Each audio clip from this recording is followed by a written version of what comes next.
Hola, mi nombre es Florencia y soy la fundadora de Olbona.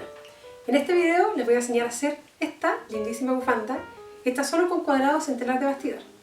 Si se fijan, es calentita, versátil, original, y esto se le pueden hacer pequeños detalles más típicos como estas borlas si ustedes quieren, en fin. Para hacer este proyecto usé este telar de bastidor que construí con materiales en desuso que encontré en mi propia casa, como pueden ver en otro video que hice anteriormente. Por ejemplo, este pedazo de madera con chinches típicos de pizarras de corcho, que pueden encontrar en su casa o comprar en cualquier librería.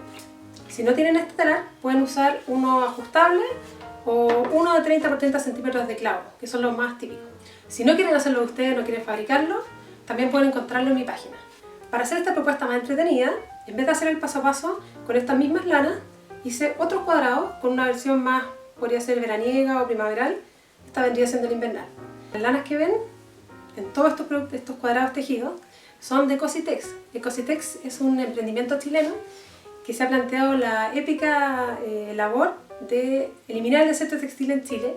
Esto lo hace reciclando ropa en desuso, es decir, ropa en desuso se transforma en esta fibra. Ellos distribuyen a lo largo de todo Chile, así que si no conocen el proyecto los invito a conocerlo, a seguirlo y a comprar estas lanitas si quieren lograr su bufanda sin fin tal cual. Así es que eso, las invito a ver el paso a paso.